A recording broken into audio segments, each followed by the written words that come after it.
Hello, everybody. Welcome to the fifth episode of the Futureworlds Metaverse podcast. And today we have a very special guest who we just spent about 10 minutes trying to figure our audio out, and it was on my side, so it's completely my fault. But joining us today is Lastraum K from Decentraland. And I just want to mention up front also, he's going to appear at Future Worlds 2022 on November 12th with us in person in Los Angeles. So if you're interested in having a conversation or continuing the conversation with him, go to www.futureworlds.co. There's still some tickets available, and you'll have a chance to come down and see people from all aspects of the metaverse. So welcome, Lastraum. It's very, very nice of you to join us at the last minute. Thank you. Good morning, everybody. Appreciate it. Thanks. Yeah, I'm excited for the podcast and for the in-person. Should be a fun time. Yeah. Are you going to wear that for the in-person? I want to see what you're wearing when it comes down to November 12th.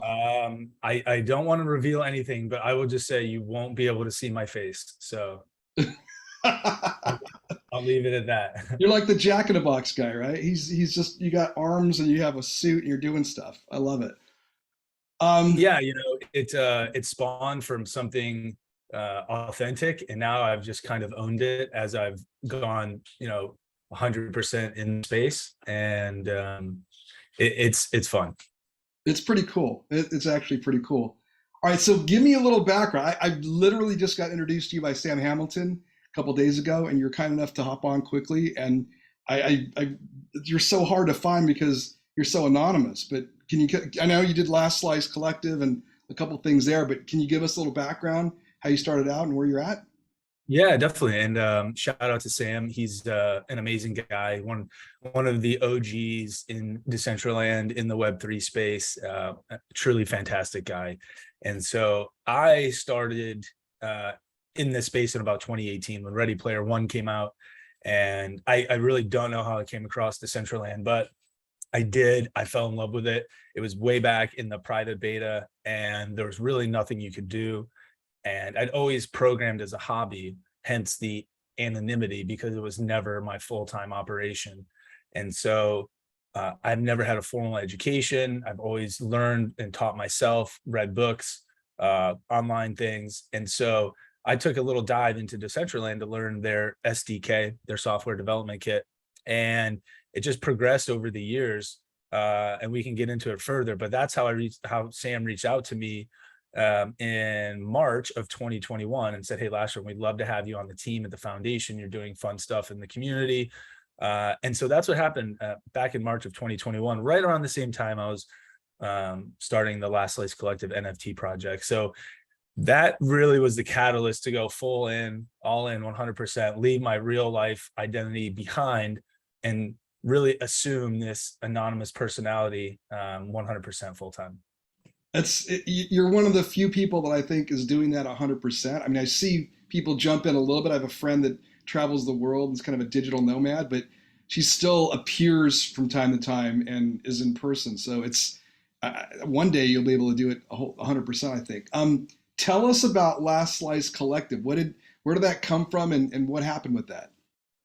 Yeah, so I think maybe to step back, the whole Last Slice piece is something I created in 2020, and it was the Domino's Pizza kiosk. And so what I want to do, and part of the things that drive me, and I try to tell this to people that I speak with, are creativity and curiosity are what drove me to Decentraland.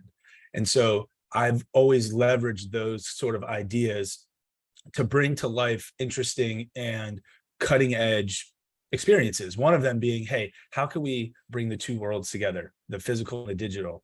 And I thought of Laszlo, who purchased the 10,000 Bitcoin pizzas 10 years ago, or maybe now 11, 12 years ago. And so that people don't realize, just as an aside, that's kind of why there's 10K projects, right? If people don't know that. And so I was like, you know what, let's do something with pizza. And I love pizza, and who doesn't? And so I created a Domino's kiosk to go in the metaverse, into Decentraland, pay with cryptocurrency. You type in your address and it will find a Domino's nearby to that address that is open and available for delivery, and will actually deliver you a cheese pizza. And Domino's had nothing to do with this, right? You didn't call them. There Well, wasn't some yeah, brand. well, we can get into that, yeah, because that's a funny story too. So that's sort of the pizza aspect. I started a community to help people learn and educate themselves, and I was coming up with names, asking the original Discord members, like, what should we call this thing? And I came up with Last Slice as one of the options, and everybody chose that. Sort of Last Slice, creating like a mental scarcity, but also dealing with pizza. Lastraum is my digital name, Last Slice. So it kind of all just came together, sort of just ironically, and it's been a fun time. All right, so you open a Domino's digital kiosk. You sold pizza. Did Domino's care? Did Domino's? I mean, to them it looked like an order coming in and it got delivered, and they didn't know the difference. But at some point, did you make a deal with them, or how did you work with their Yeah, brand? that's so funny. I went from commercial real estate background to being a pizza delivery boy in the metaverse, so it's kind of funny. But no, so this again was pre-meta, right? This was October 2020, and Domino's did not know about it. It's not like I was doing anything nefarious. There's actually, you can interface with their order management system publicly, and I was actually called a hacker for this by somebody, but definitely did not hack. Pizza Hut. um yeah, and so I, this was pre-meta. It was amazing time in Domino's, in the Decentraland, the metaverse. A lot of people are talking about it on their own private blogs and things. So I reached out to Domino's, and I reached out to Guinness World Records. I was like, hey, this is like a first, right? Guinness hasn't responded to me. I don't think they that email is lost now. They're Um, decentralized. There's no one there. yeah, so I reached out to the agency actually that repped Domino's, and they shut me down. And I had another member of my NFT community, Nicole Nixon, who actually drew the pizza box for us in 3D. She was helping me with that. We reached out to Domino's in Michigan, and somebody said, I don't know what you're talking about. Can you please write a letter and mail it to us, and we'll get back to you in 6 weeks? And I said, absolutely not. And I am going to continue with this idea. And then it just snowballed into so many other projects that I just couldn't keep up with that proof of concept, but it was an amazing proof of concept. So that was pre-meta. Fast forward now to now, if I call Domino's, I guarantee you, at least I would hope I would guarantee that they would understand what that was. So they never did. There was never any involvement on their side. You were just almost like popping into their API. The pizza got ordered, got delivered, and that was Exactly. it. I don't want to give away the secret sauce, but it is public code. It's not, again, it's not rocket science. And I think that's one of the reasons what I was trying to explain to people is, with a little determination and investment in yourself and time to learn something like this, there's a lot of free code out there that we can really, I don't want to say change lives and be super meta with it, but you can really have fun with it and create a different experience, especially in this metaverse space where everything seems so foreign and new, but like ordering a pizza isn't. So, that's what's fun about it. And it's interesting that you tie it back to the Bitcoin pizza, because that was a big deal back in the day. And if you don't know, a guy said one day, I guess he was working in the decentralized structure of Bitcoin, and said, I'm kind of hungry, and someone volunteered to order a pizza for him and sent him, I think, what, 10 Bitcoin or 10,000 Bitcoin, whatever it was. It was, Well, yeah, well, he ordered 2 Papa John's pizzas and paid 10,000 Bitcoin for them. Yeah. that's right. And the guy was in England, I think, right? The guy that actually ordered him was in the UK, but still was able to call the Papa John's closest to this guy in the US. And I guess, those pizzas are, that 10,000 Bitcoin today is worth, 10,000 times 20,000. So Yeah, it's been worth a lot for sure. And I did have some Bitcoin back in the day, and I thought I was smart after college and getting rid of them, and obviously not that smart, but it was at the high back then. Anyway, it's funny to see, especially talking about metaverses and future worlds, how uneducated the rest of the world is about the metaverse or what that word is. And you have Steve Jobs, excuse me, gosh, Tim Cook, talking about Steve Cook. I saw what I was thinking about is Steve Jobs was holding the phone, like the 2007 phone that was unopened and just sold for like 76,000. That popped in my head. But yeah, so Tim Cook was like, we can't even define the word metaverse, and then people are all fudding, Facebook, and there's tons of FUD around that, and it's Horizon World. People just don't understand the word metaverse. So creating these types of familiar experiences like this, but in a unique way, I think is what's really going to bring, again, the two worlds together. They don't need to be so separate. And so that's what I'm trying to accomplish. You got such great insight, Lastrom, because I feel the same way. And I think the second episode of this podcast, I had a conversation with Jeremy Welt, who's really early in the digital strategy game on the music side, and then got into doing metaverse stuff for Walmart, and then Wave, I guess VR they call it now, which is basically a live streaming concert thing. But I said, it's to me, it's like dreaming, right? And I just thought of this, and I thought, because everybody's like, oh, it's still blocky and it's still 8-bit and it's, you're in Roblox, it doesn't look real. I said, but imagine that you dream, right? If I dreamed I went to, I don't know, Tahiti, and I woke up that morning and I thought, I feel like I just got back from Tahiti, and I dream in 3D, I dream in color. It feels like I'm there. I was never there. I never traveled there, but in my mind, I was able to experience pretty close to reality, right? And we've all had dreams where we wake up and we feel like we just were there. We were just in that experience. And I think if that becomes what metaverse can be, and not in all respects, but in some respects, that's going to drive enough traffic and enough engagement from people around the world that don't live in first world countries, right? Where we just take this for granted. I got a microphone and a computer and internet, and we're all, it's like, okay, I've been to these places. I don't need to go there in the metaverse, but many, many, many millions and even billions of people haven't had the opportunity to travel or see things or experience things like maybe we have. And opening up those opportunities to me is like the biggest key for this whole thing. If you and like you said, starting even with something as simple as pizza delivery, something that everybody can relate to. If that is a way that you can come into this and go, now what, right? What else can I do here? Because I've seen how this works. How else can I expand upon that? I think that's Yeah. really where this goes. No, I love that a lot. You know, it's funny when you say the metaverse and people can't define it. And so we're always trying to come up with a comparison. And you came up with like dreaming, but you can ask anybody. I would hope that they would know what Grand Theft Auto is, or that they would know what The Sims are, or know what Roblox is. I would even say Facebook or Instagram. Those are metaverses by the definition of the word metaverse. And I know Tim Cook says we can't define it, but it's basically an online virtual world, virtual space that we come together and communicate. And so how do we leverage that? And when you say the word metaverse, it's because it has a connotation that it's something new and different because of maybe blockchain or Web3, and people's minds sort of melt. But if you just say, okay, if you're playing Fortnite and Fortnite, you know how it works, and I told you that the skin that you bought, you can now own it and sell it for yourself, or you can have the ability to create a skin and show it off and then have someone else buy it from you, would you understand that? And they'd say, yeah, I'd probably understand that. And you're like, okay, well, you just defined a Web3 metaverse. And so you got to break down the barriers. Again, it's all misinformation. It's all uneducation, really, about we know what a metaverse is. We know what a virtual game is. We know how to buy things in Grand Theft Auto or Fortnite, Diablo, League of Legends, Destiny. We understand collecting inventory, but really the metaverse, as we're talking about it, in my opinion, is the visualization of Web3. And so to understand what Web3 is the power to the creator. There aren't any consumers because the creator is the user and the consumer. And it's like this new word of a user. I don't know what that is.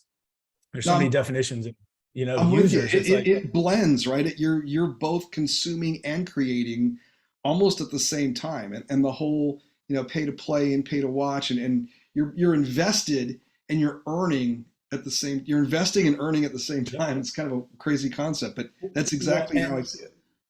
Yeah, no. And last night in my NFT community, we were talking about some of this stuff about the adoption of the metaverse and all of these bad articles about Decentraland specifically not having as many daily active users and how wrong that was. And just quickly, if anybody doesn't know, there was an article that said Decentraland had 38 active users, and that was because there was a website that tracks and was outdated, but tracking interactions with a smart contract. And that is really a unfortunate way to look at things. That's like saying, Steve, how active were you today? And I'm going to judge that based on how many times you use your credit card. And that's just totally incorrect. You know, if you went to the park, like if you ask me right now how many people are in Central Park and you said, well, how many people are using their credit card? That is the metaphor, the equation that they use to count people in the metaverse, and it's just completely wrong. And so we were having this conversation last night about the adoption rate of the metaverse, and I was playing devil's advocate. I was like, well, you know, decentralization versus centralization, who cares? Like, honestly, who cares, right? If you're a parent, do you care that your kid gets rugged by Fortnite and it gets their account deleted and their couple $100 of skins goes away? Do you really care about that as a parent or as a gamer? I don't know. I don't know if we're there yet, because I don't think people understand the power in the combination of being the creator and the consumer yet. Yeah, let's hop into decentralized versus centralized. But I want to also talk about what you just said about, you know, people not thinking there's adoption, because I have this conversation every day, and I said, okay, we're in a restaurant at lunch. Look around. How many people are heads down in their phone? And in LA, all of them, right? I don't know about other parts of the world, Yeah, but everywhere. in Yeah. the city, every single person has their device down while they're sitting across from somebody. It's Oh yeah. amazing. But I said that is the proof to me that this is going to be so immersive. And you think people spend time on their screens now? Wait until they're going to do everything on it, right? Not just communicating. I'm talking about shopping, experiencing, meeting, crossing borders, doing things that you can't really just do today. But when you have the ability to do that from a device, or whether it's a headset, and I was talking to guys that are doing optical nerve transmissions, like ways to put 3D in front of a screen instead of having to wear a device. That stuff's all coming. But you're going to be, you think people spend 20 or 30% of their day to right now on screens? It's going to be 2 to 3 to 4 to, 10 times that, I think. So it may not have the biggest numbers today. The fact that the gaming platforms have those numbers tells me that there's engagement, right? I'm going to say that the gaming platforms have far more adoption than let's just call them the LANs right now. But that's going to switch, right? You've got gaming engines, which are super high bandwidth software and servers and computing power behind them. So you need that for photorealistic and for a lot of the things we're going to do in Metaverse. And you've also got the eyeballs, because you've got kids and adults that play pretty much nonstop 24/7 gaming.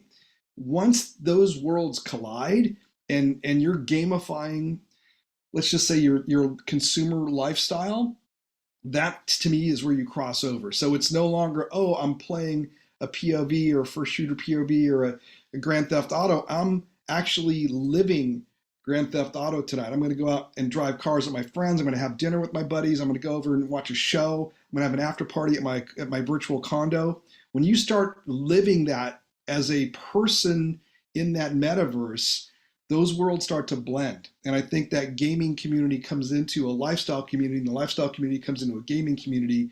And now all of a sudden that adoption is times 10. So I'm Yeah, not, I agree.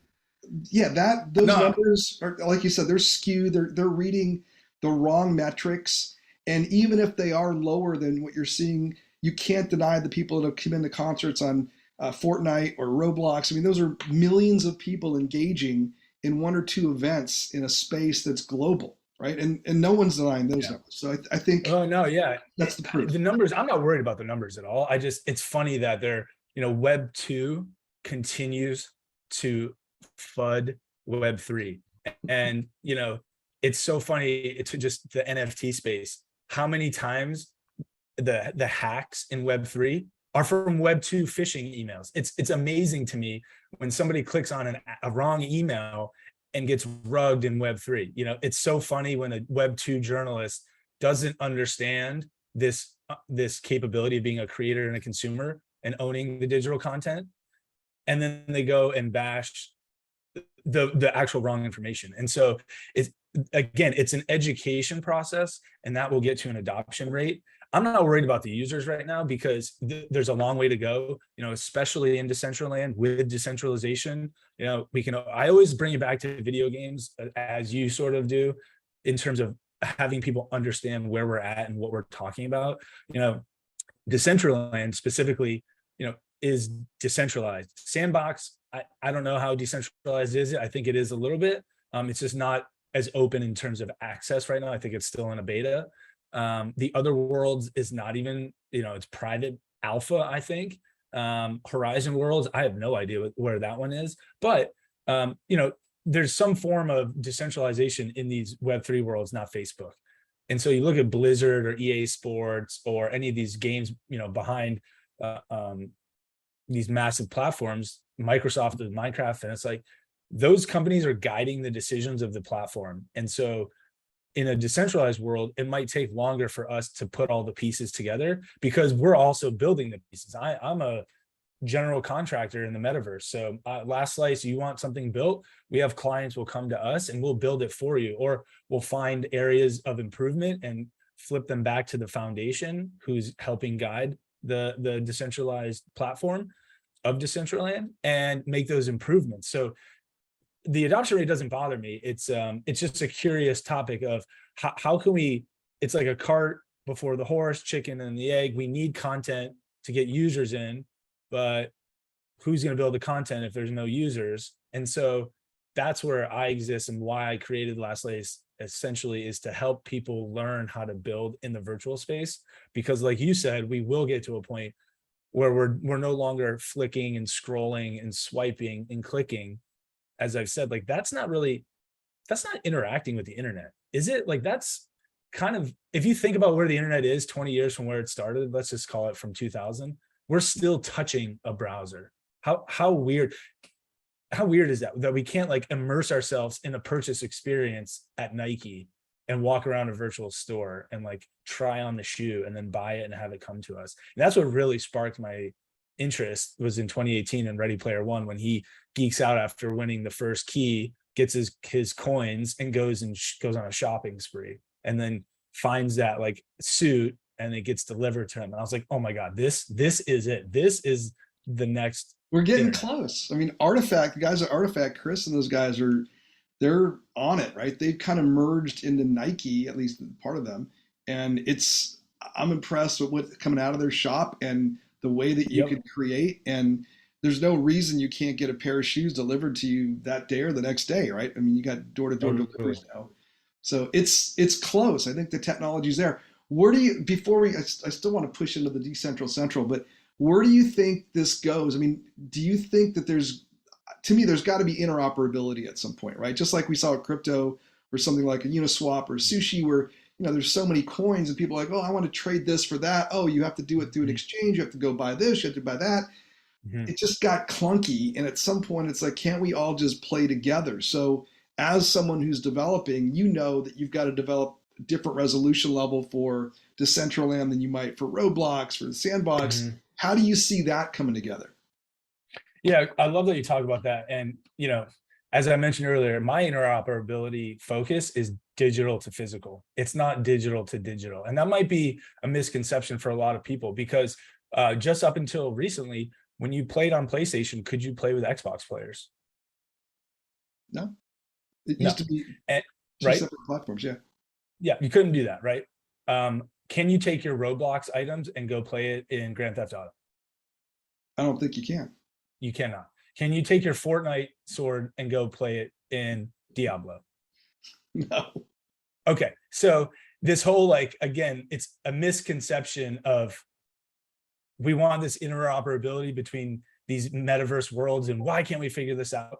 Maybe we could through blockchain technology, but my focus really isn't on that, because big corporations, Blizzards and EA Sports and Xbox and Microsoft and PlayStation, Sony, they just figured it out with like Call of Duty being able to play PlayStation and Xbox players. So, we're again trying to make comparisons to what we know is comfortable or familiar.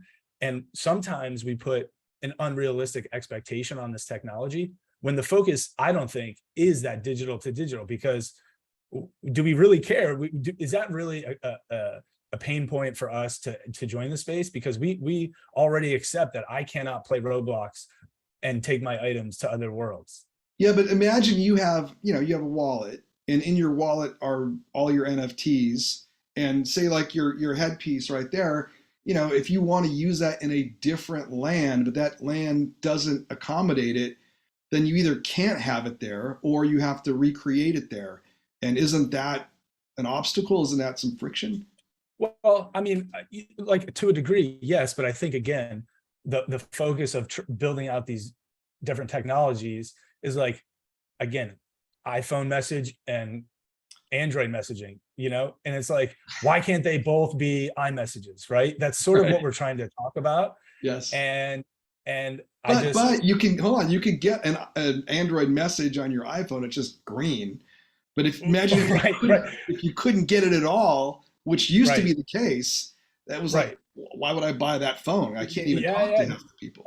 Look, I agree, and I'm just trying to make the comparison that even in what we know is familiar, it's hard to have these digital interoperabilities. So putting so much focus on it right now isn't where I'm at, because I'll let somebody else try to figure that out, I guess, because it hasn't really been figured out to an extent in our current familiar circle of technology. So I'm trying to figure out like, hey, how can you be in the digital world, and you and I are obviously, well, we're in LA, so it might be a bad example, but I have people in Germany, and we're playing at the casino, we're hanging out together on voice chat, and I order a pizza to me and he orders a pizza to himself, and we're still hanging out together chatting, and playing a video game that I'm winning real money on, and I am wearing a clothing item like on my face that maybe he created and somebody else saw at the table and wants to buy it right there. So like those are the types of things. And then maybe that purchase comes from Amazon or another e-commerce platform, and I get this digital mask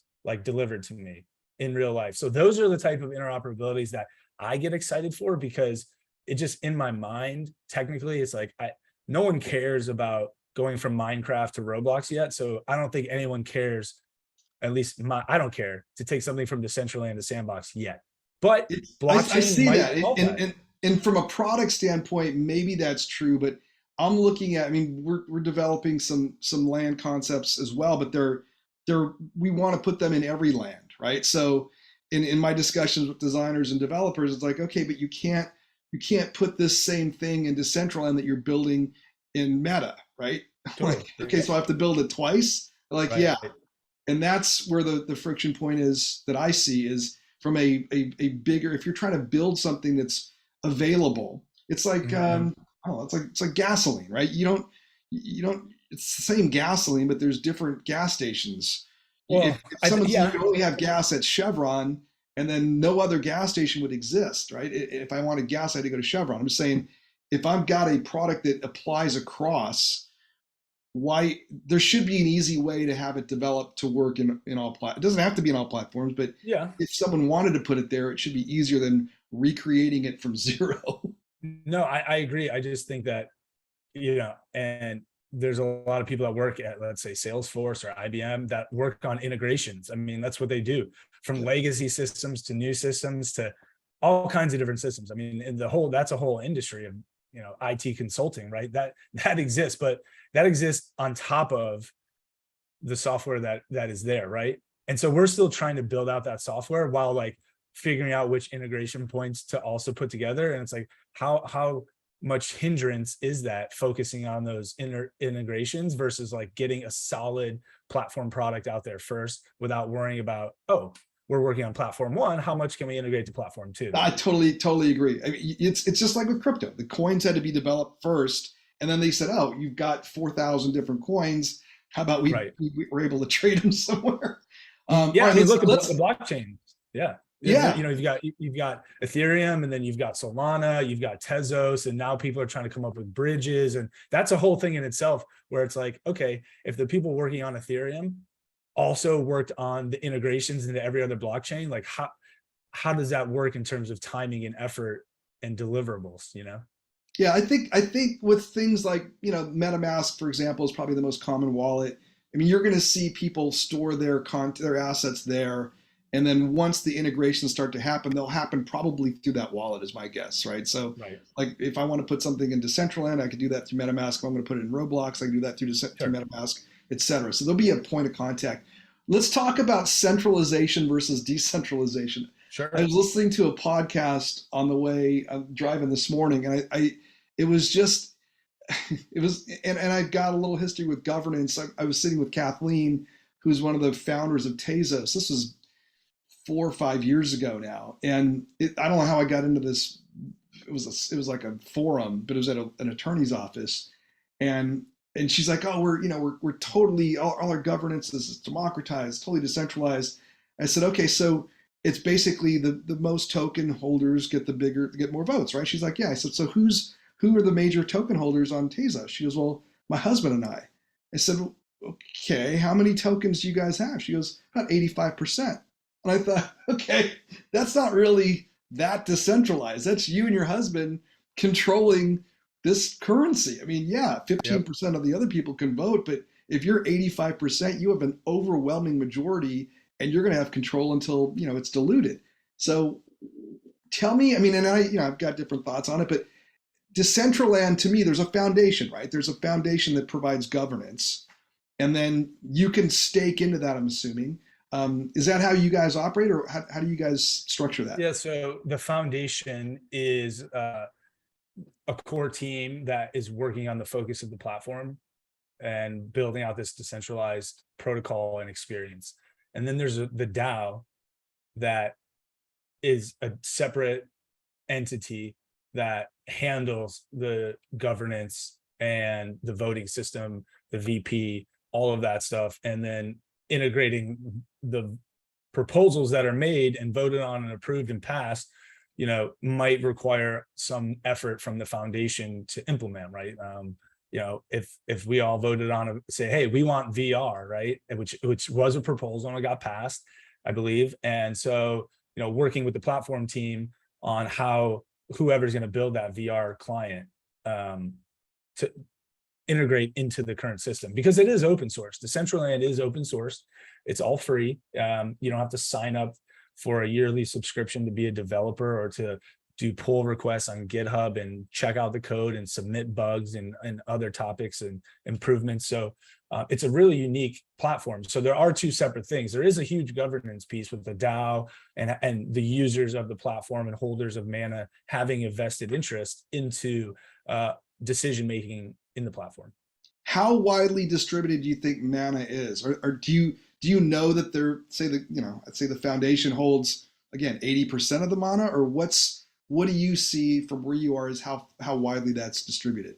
There's a couple of whales that have some Mana, but I would say to not give misinformation that I don't know that well, and I don't know if I care that much per se, because I'm uniquely working at the foundation as a software engineer, but also have a private development studio. So I'm like integrated in the community and the efforts and the decisions that are going there and the desires and concerns, but then also seeing what the foundation is trying to provide to that community as members like myself who came from the community are now working at the foundation.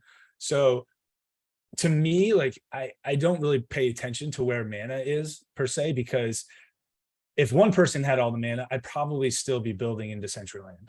If 100 billion people had one Mana, I would probably still be building in Decentraland. So it's still an amazing protocol and platform and technology. So I guess I just don't pay too much attention to it. Other people do and really get involved with that.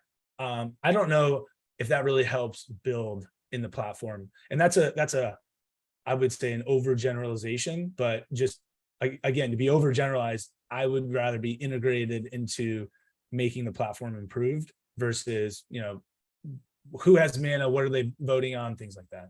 Sure. Now it is, and the more I listen to this, and the more I did some research on it, it's not that different from corporate governance in a shareholder, right? If you want to buy into Tesla, you could buy as much of Tesla as available on the market. So it's and can you vote? Sure, you're a shareholder and you vote based on the number of shares. There's common stock, there's preferred stock, there's these different levels of governance. But I don't know. I mean, some of the DAO guys are like, oh, this is. I said, you're just recreating corporate governance that's been around for a long time in establishing a corporation. But there are Yeah. different aspects to it, I think, that are improved. But what were you going to say? No, yeah, you to a degree, yes, but I feel like a DAO can move in more nimble ways than a bigger corporation where as being decentralized and open sourced, you and I can come up with a wacky proposal if we want to, and we can go get some other friends and shareholders or whatever that have a vested interest, either mana or land or other qualifications for voting power, and we can make a proposal happen, right? We can go lobby our friends and say, oh, this is a great idea, let's all vote on it. And it can be really wacky. I don't know how much that would go over or how quickly that would be approved from a board of directors or something like that, right? Like, I want to buy Twitter. Maybe I want to buy Twitter today. Yeah. I mean, right. So I think it gets back to the whole, amazing capability we have in Web3 and visualizing that with these metaverse platforms and taking shared interest differences, combining it through a DAO and voting system, and then being able to sort of rapidly implement those visions or those proposals or those wants and desires pretty quickly. I mean, there's not a lot of red tape, I would say. Some people might disagree with that, but I personally feel like there's way less red tape. I think you hit it on the nail. I mean, that's exactly right. Getting through corporate governance is a pain in the ass, and any shareholder can tell you that. And unless you come in as a whale and say, yeah, I've got 51% of X, it's very hard to get anything done. So I think it is much more nimble. I think that's a really good point that you bring up about that. And the ideas can be wacky. And if people say, hey, we're just, or you saw the Constitution DAO, it's formed for a specific purpose. We want to buy this copy of the US Constitution at an auction. And if it doesn't come to us, then the DAO dissolves. That kind of thing is pretty cool. It's flexible. It's purposeful. You can identify exactly what you're going to do with this. It doesn't have to be forever. It could just be until this thing either buys or doesn't sell.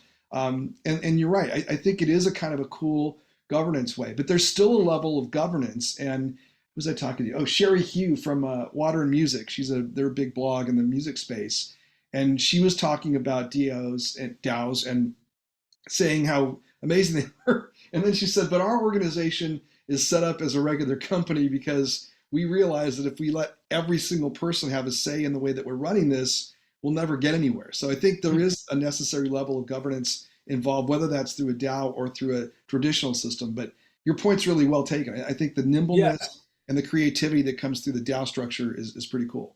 And that's sort of how Decentraland is, right? I mean, it's a decentralized platform protocol, open source, but there's a nonprofit foundation called the Decentraland Foundation guiding the platform in a direction that is hopefully holistic in terms of what people want out of it, from the foundation, from the DAO, from the users and the community.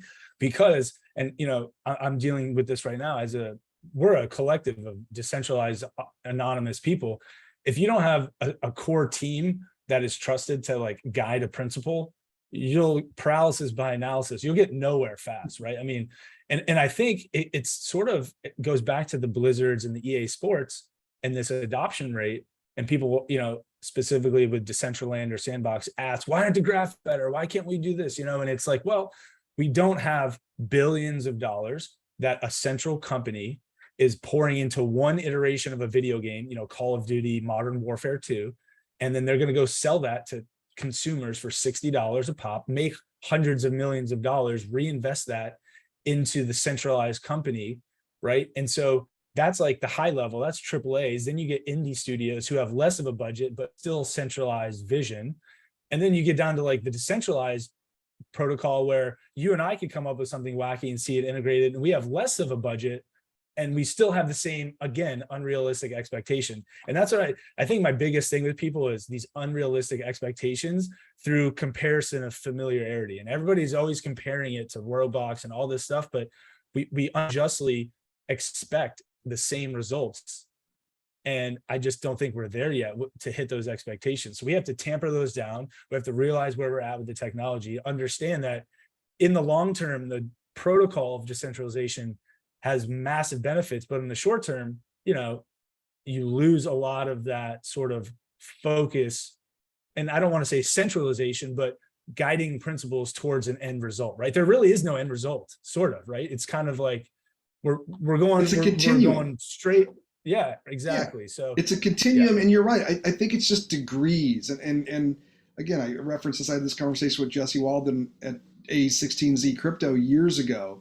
and we're talking about music rights, and he said, you've got to fractionalize, you got to tokenize everything. Everything's got to be digital. I said, but Jesse, artists and labels don't take crypto right now, right? I mean, Mhm. that's utopian thinking. I mean, I think eventually we'll get there, but in the Mhm. real world today, it's unrealistic, right? And you would just grind to a halt because everybody would claim they own a song and start claiming tokens, and the real song holders don't even know where they are. So I think it's Right. about degrees, and especially when it comes to rights and especially when it comes to money, you have to go in slowly and say, okay, this part we're going to decentralize, this part we're going to decentralize, I almost use like the word you used earlier, democratize is almost better because you're just giving more to the people, like we talked earlier, the creator consumer part where you're both, Right. right? You're going to have a Yeah. stake in something. So instead of saying no one's in control, it's like, Mhm. no, the owners that are the creators are also in control. So you're a Right. consumer and a creator on this platform, which means you have a stake in it and a say Right. in it. I think that's the It's a weird, message. yeah, it's a weird thing because, you know, and I like that you brought it back to centralization. I'll get to my other point in a second, but like, look at the uh, other side from Board Ape Yacht Club, Yuga Labs. We, don't know. I've signed up for their SDK. I haven't heard back from them. So shout out to Gordon and them. Would love to be included, but we don't know yet how much decentralization is going to happen there, right? We don't know. And so again, to your degrees of decentralization or centralization, what is the benchmark for acceptance, right? Is it you got left side centralization, right side completely decentralization? Where does it fall in that spectrum? And then are we okay with that, right? And so if you go too far, maybe it's too decentralized or too centralized. Where is that happy medium on the continuum? And I think we haven't figured it out yet. Decentraland does a great job, but maybe there are some things that could have been improved upon by maybe being slightly more centralized, right? And It's so I never don't going to know. be perfect, like you said, but Right. if we keep guiding it to the point where that creator slash Correct. consumer, and they are the same person, which is really I think the biggest point out of this. If that person is happy and is getting value from it, then I think you're in the right track, right? And not Yeah. everybody's going to be happy, not everybody's going to be 100%, even in any voting situation or any kind of governance. But it's the bulk of our user stakers, creators, owners have a vested interest and want to keep pushing this forward, right? Is it on the right path for them? Right. I think Yeah, you're I right. think it's hard. It's hard for bigger brands to figure that out because, you know, and I'm not a marketer, so I don't know all of the terms and metrics, but you can be a consumer, meaning you buy products. You can also be an investor, meaning you invest in that company, but you can't really be a creator for that company per se. And so it's a weird mashup of like, who are you, right? Like you're a creator, you're a consumer, and you're an investor by the token or whatever, or the land. It's like, what does that make you in the space? And I think it's super powerful. And again, that's why I continue to stay in the space, and I left an actual tangible real estate career in the real world for something very, I don't want to say intangible, but virtual real estate, let's say. Let's talk about that for a second. Where do you think that's going? I've got, I mean, on this panel, I've got Matthew from the Sandbox. I've got someone coming in from Upland. It's to me a really interesting space. And I was telling a neighbor of mine, I said, you can go buy your plot on Upland. And we Mhm. looked, and someone already owned it. I said, well, I guess you can't buy your house on Upland because someone Yeah. bought it already. So where do you see that happening, and how does that conflict of rights where I actually bought this physical piece of land with a building on it, but in the metaverse, somebody else owns that same space? Yeah, it's funny. I same thing happened to me with Earth 2.0. I went to go buy my piece of land that I own out in the desert, and it was half the cost of what I paid for in the real world. I was like, what is this? This is crazy. And so somebody had owned it and was trying to flip it. I think it's a unique situation, and it kind of gets back to visualizing Web3 and how we can augment and complement, not replace reality. And so if you have a piece of land, how, as you, again, the creator, the consumer, and the user, what do you want to do with that? You have the ability to create whatever you want. There's no fall damage, there's no death, there's no destruction. You can't like riot and break someone's storefront window in the metaverse unless they program that, so it's a unique situation where on one day I can have a house, and on the next day I can have a building, and the next day I can have a ski park, and the next day I can have a museum. It really opens the mind of creativity for yourself or for a brand of what you want to I would say integrate, interact with a creator, a consumer, a user. So it's really, the world is sort of your oyster, whether you're in Sandbox or Decentraland or Upland. These virtual spaces give us the ability to push beyond the limits of gravity, city planning, building codes, things like that, where you can have an inverted house, and that's kind of cool. Or you can go super far out, or you can be more realistic and have a replicated building in the space. And so people just understand the creative part is there for us to take. We can come up with some really, really amazing experiences. It's interesting you got a commercial real estate background. I heard some of that coming out when you're talking about property destruction and insurance. I mean, there's going to be a whole host of cottage industries that pop up around these platforms, right? Someone to help you design, build, insure. I mean, I don't know where this ends. Well, it's funny. Yeah. I'm working with an agency right now at Last Slice, and they, I won't name the name or the project we're working on. We're still under NDA. We're going to launch it in a couple of weeks, but we're going through our insurance policies as a business at Last Slice, and we had workers' comp, we had auto insurance, we had all of these insurance policy requirements from the agency, and I'm like, guys, there's no autos in the metaverse. There's no workers' comp in the metaverse. No one's going to slip and fall at your build and file a claim. No one's going to come in and damage or defame or destruct your building that we're building for you in the metaverse. So, there's no taxes either. There's so much not there that it allows us to create so much more. And it's very interesting. And again, getting to like guiding the platform. Should we have taxes on land?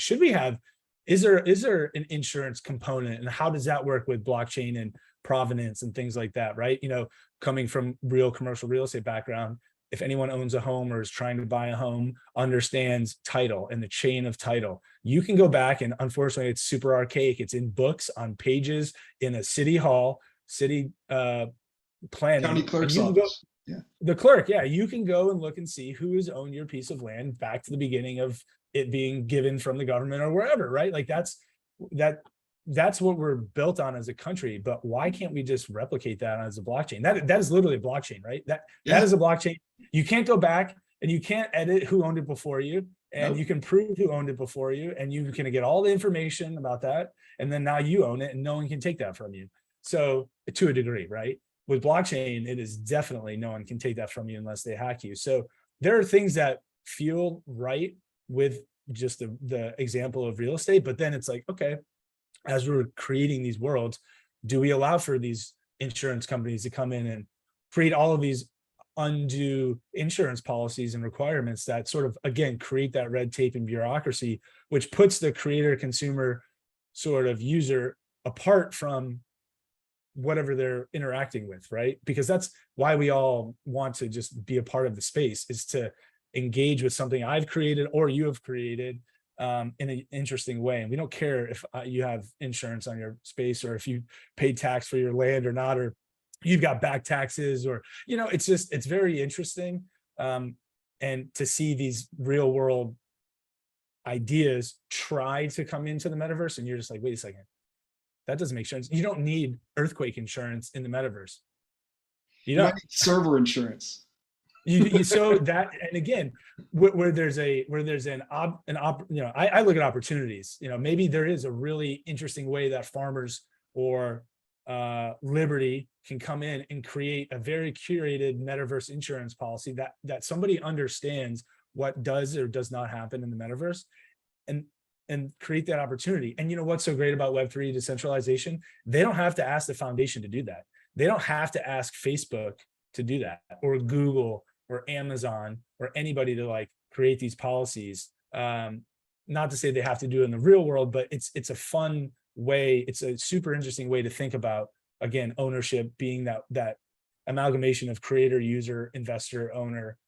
It's back to your Domino's pizza slice, right? I mean, it's It's you just went out and did it and built it and saw some traction from it. And at some point, is Domino's going to come in?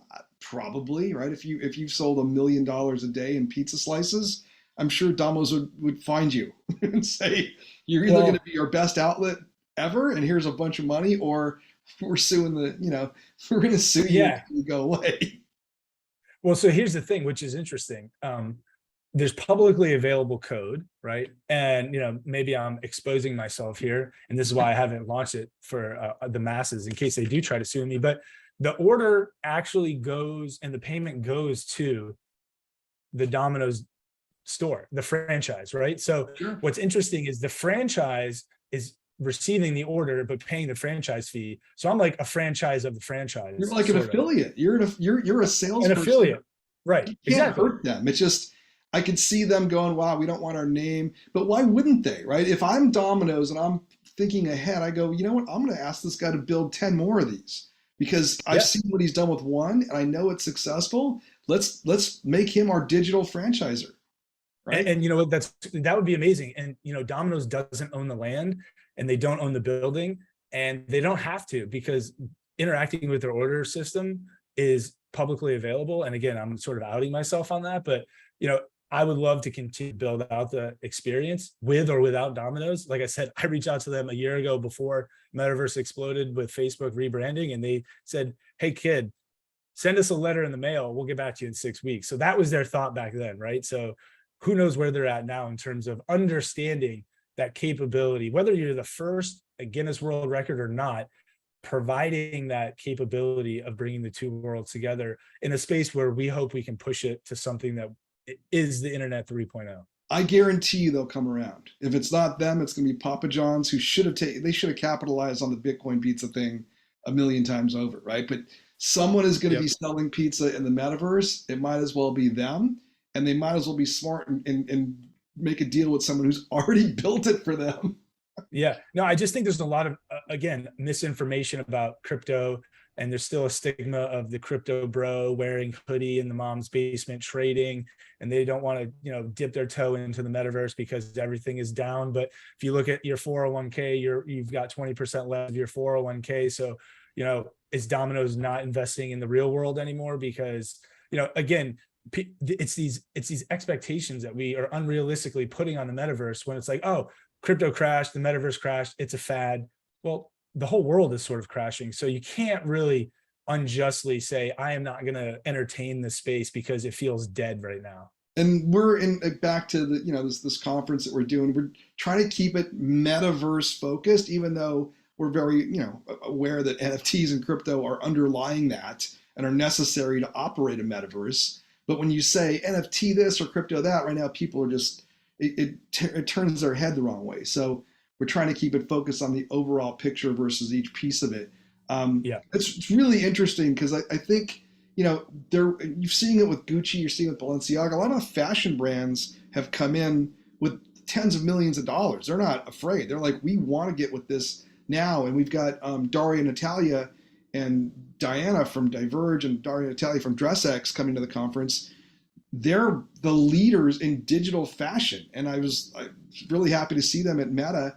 They brought up the DressX women and said, "This is how we're going to do clothing in Horizon, right? At least in their platform." But they're Yep. developing digital wardrobes. You're going to have to wear something in the metaverse. So I Yep. think that's a huge, huge opportunity, and they're really taking big advantage of it. Yeah, I love it. I think it's a great, I don't want to say low hanging fruit, but fashion, everybody likes fashion, right? Everybody likes clothing. I don't care if you say, no, I hate everything in the world. You're still wearing clothes. So, that is a great transition into the digital space. And I love what they're doing, and hopefully they can have that, again, interoperability between digital and physical. And that gets back to the whole pizza thing, and creating these types of experiences that are unique, the sense of maybe Dress X. And this is where, again, I have no formal education. I got experience learning the documentation, bringing people together. And now we have clients like Samsung and Snapple and Playboy and other big name brands that we can't talk about yet, that want to hire us as experts in the space to create engaging, immersive opportunities. And so if anything, Last Slice, at least what I want it to be, is the true example of what can be accomplished in Web3. We have a person who's a wildlife photographer. Okay. He is now creating quests, storylines in the metaverse. And it was just by being in our community. Who knows if in a few years that person goes and becomes a creative director at a gaming studio, or we have wearable creators. Who knows if they go and become a digital fashion icon at DressX or Balenciaga or something. That's what Web3 does. It has the power to highlight somebody's creativity. And that's what I am trying to highlight through Last Slice is we don't have a corporate structure. It's like, hey, we get a project from Samsung. If anybody that has a skill set, here's the opportunity, raise your hand, and we're all going to cobble together in a private Discord channel of Last Slice, and we're going to work on that decentralized, anonymous, and work together and make it happen. And then we go on to the next project, and we're all hanging out together. So it's really fun to see people who another guy owns a bar, Murpheus owns a bar in Connecticut, and he bought some land in Decentraland. He was doing voice acting for us for Samsung, and then actually auditioned for Timbaland on one of their music videos or whatever, right? I mean, the progression and the potential that you have by highlighting yourself as a creator of something that you either currently have or will learn in the space is so amazing. And I get so excited about it because Decentraland and metaverses allow people to be not just NFT artists, but creatives in ways they would have never imagined. And so that's why I just love to urge people to get in the space, get acclimated to what is the potential or what can be accomplished in a metaverse. And you look at me. I just went to Dubai to speak and host a class. I've never been to Dubai. It's a bucket list. And I spent 48 hours in Dubai, and it took me 32 hours to fly round trip. But I would have never had that opportunity, or I shouldn't say never, but this opportunity has not come up yet, but it has because of Web3. So I'm super grateful to be in the space, to work at Decentraland, to help others understand the true potential of what you can accomplish. I mean, it's pretty life-changing. Not It's from exciting. an NFT, like I made $1 million in an NFT. It's from being a creative, and maybe you make $0, but you learn a new skill that could be transferable to yourself, or just personal education, personal growth.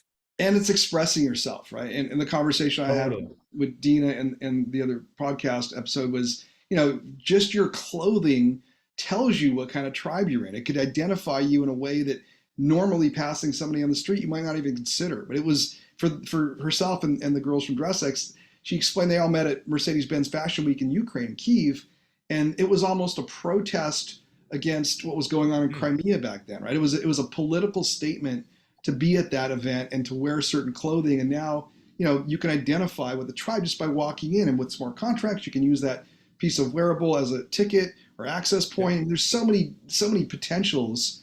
It is a super exciting spot. And I think, we're at the very beginning of it. The opportunities, like you said, for anybody to pop in and start learning quickly and building and creating, because everybody's got a talent somewhere. And like you said, the friction points are low. And I was talking about this with the fashion folks as well. There's no more, I got to buy 10,000 units of this, or have it cut, or have it shipped, or have it inventoried. You can build a one-piece digital item, and if it's popular, you can replicate it almost for free. Oh, yeah. Decentraland, people, again, everything is free. Blender, the 3D modeling software, it's all free. So are you going to invest the time and effort in yourself in a cliche way to go learn how to do that?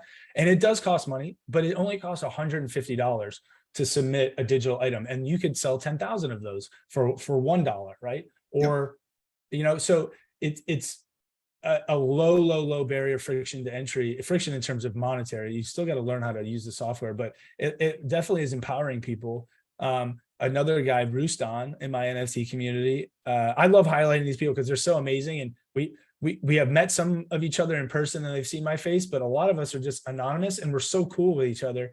And that's what's so fun, is we just accept people for their expressions of who they are. He's a body painter. He paints in the real world. That's what he does. But he was talking to somebody, and he was like, yeah, they told me they just made $3,000, like selling something in the real world, like, and it took him a week or so. And Ruslan goes, I just made $1,500 in a day selling a digital wearable. And that might not be the average use case for most people, but he has really immersed himself into that technology and expressing his creative side through digital wearables. And he's making money doing it. It's fabulous, right? And maybe, and he's one of the guys, if he wasn't making money, he just loves to be creative and do it for fun. So it's I just think I just amazing. met him actually. It's Peter or Paul? I think it's Peter Russon, right? I will not confirm either of those names because I will leave that to him.